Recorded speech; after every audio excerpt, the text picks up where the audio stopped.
Спасибо большое, друзья, за вашу оценку моих работ малых форматов. Это еще первая часть была «Стихия воды». Еще впереди будет «Стихия земли». Очень рад, что вам понравилась идея малого формата. Фактически он не важен, если вы обладаете видением, настройкой, что ли, глаза на любую ситуацию, на которую вы смотрите. Тогда формат не имеет значения, если это мышление выстроено. Когда мы едем на пленеры, нет смысла тащить с собой большие холсты, подрамники. Все очень компактно.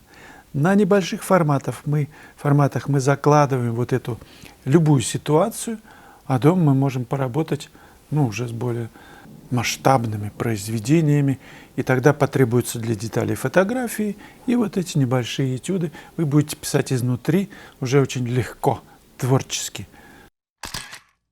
Никита Братусь получил от вас комменты. У него, кстати, был вчера день рождения. Татьяна Кокорина. В зависимости от погоды современные краски при какой погоде стынут? Я просто не писал при таких низких и сверхнизких температурах. Там 5 градусов мороза, 10 нормально. Друзья же работали в минус 20. Ничего, нормально, с мастихином. С кисточками тоже.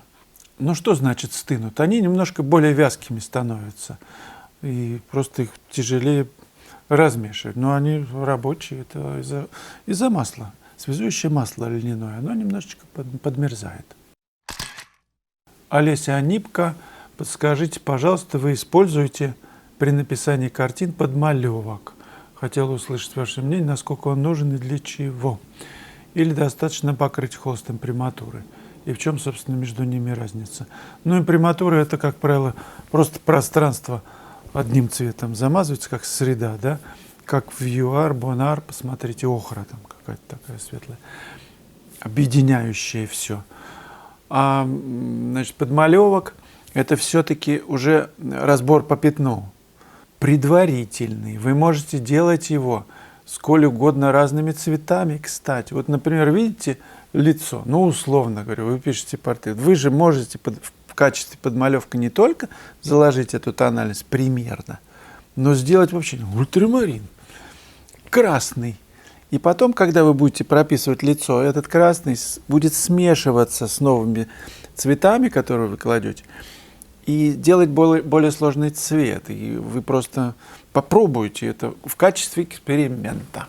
Интересно, что получится. Вы же все равно видите, какой реальный цвет.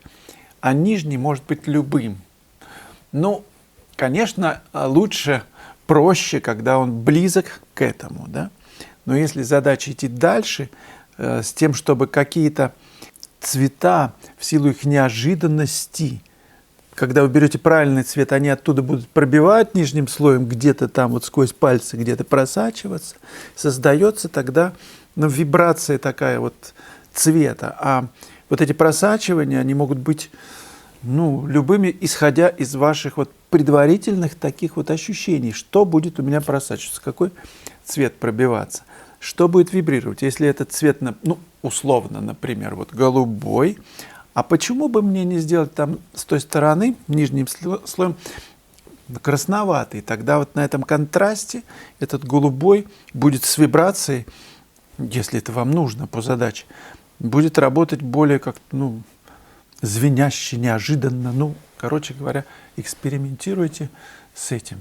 Классический подмалевок, как я это понимаю, это примерный такой, может быть, чуть глубже, там цвет лица есть, да, значит, чуть глубже. Глубже, значит, чуть темнее, чуть так, я не знаю, в сторону какой-нибудь сиены, там, или, не знаю, плюс охра-красный ультрамарин, поглубже, взять, по цветам разбить, по цветам, по теням, и вот так пятна разбросать, и потом уже уточнять. На уточнении строится вот эта живописная мозаика. Использование подмалевка, имприматуры может способствовать выходу на свой стиль.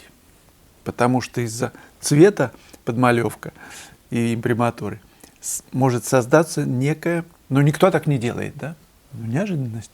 И это выведет вас на собственное прочтение, на какое-то решение стильное такое. У меня есть урок на такую подобную тему — дизайн в живописи пейзажа.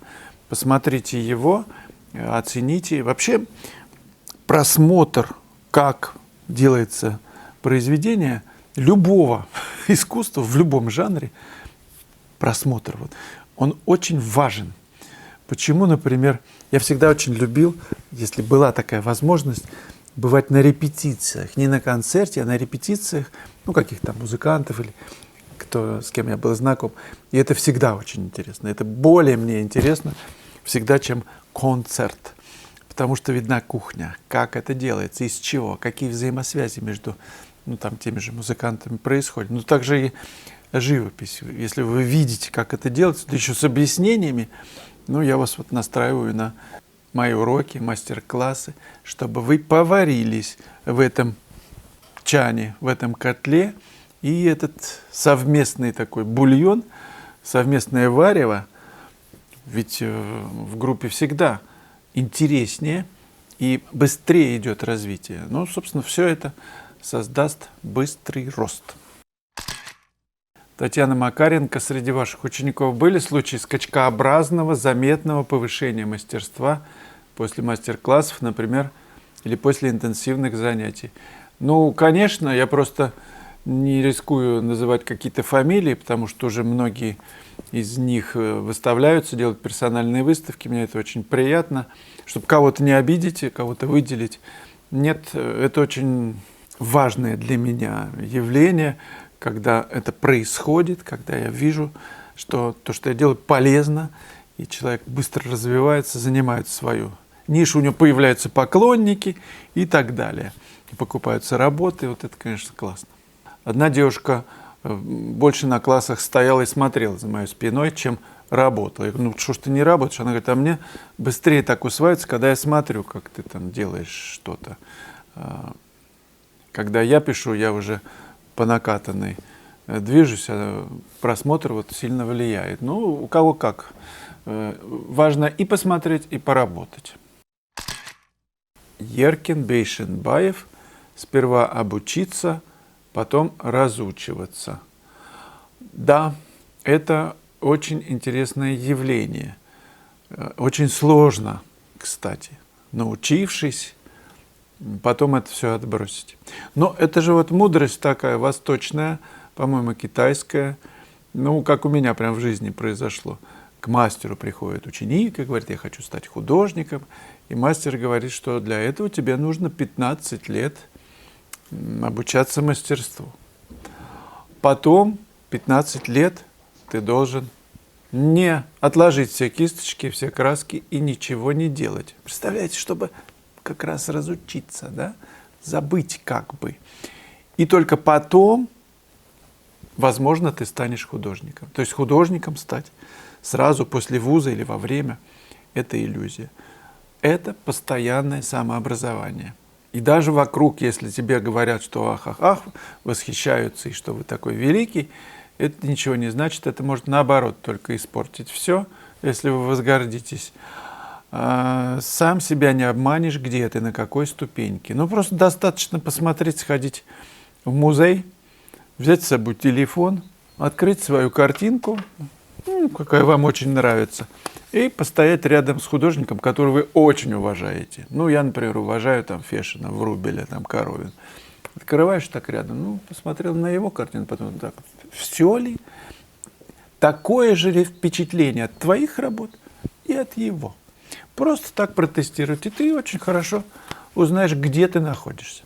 В этой фразе «сначала обучиться, потом разучиться», на мой взгляд, важная вещь.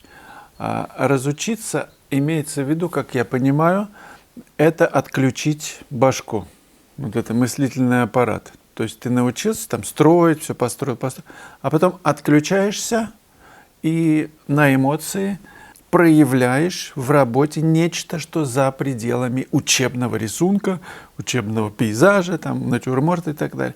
Дальше это как раз скачок в то, чего нет. И ты не знаешь, получится или нет. Ты просто вот в неведомое прыгаешь и все. Что там выйдет, неизвестно. Оно, вот это явление, вот эта эмоция, движение в это неведомое начинает тобой управлять И происходит некое нет разделения, нераздельность такая.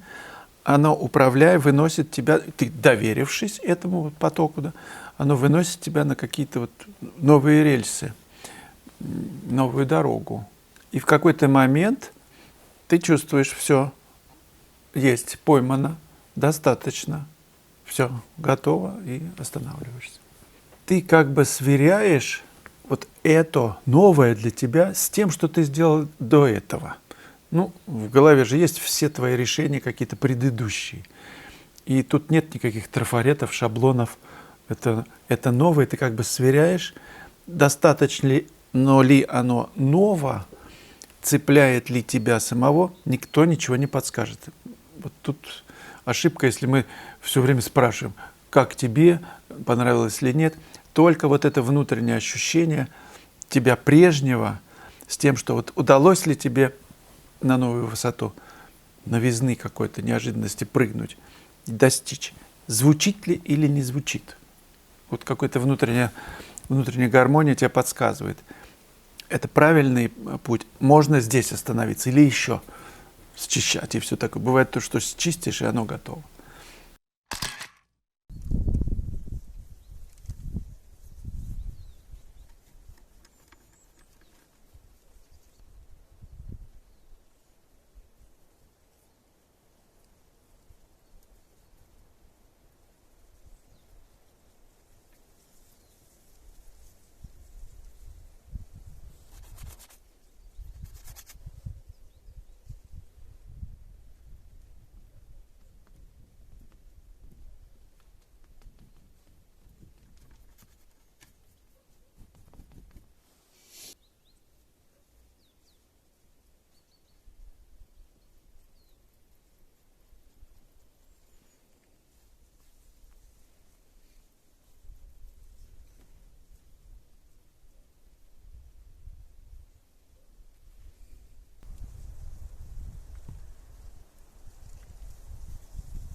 пару лет назад я с камерой ходил в Русском музее. Посмотрите, пожалуйста, выставку Репина в Русском музее в конце ролика.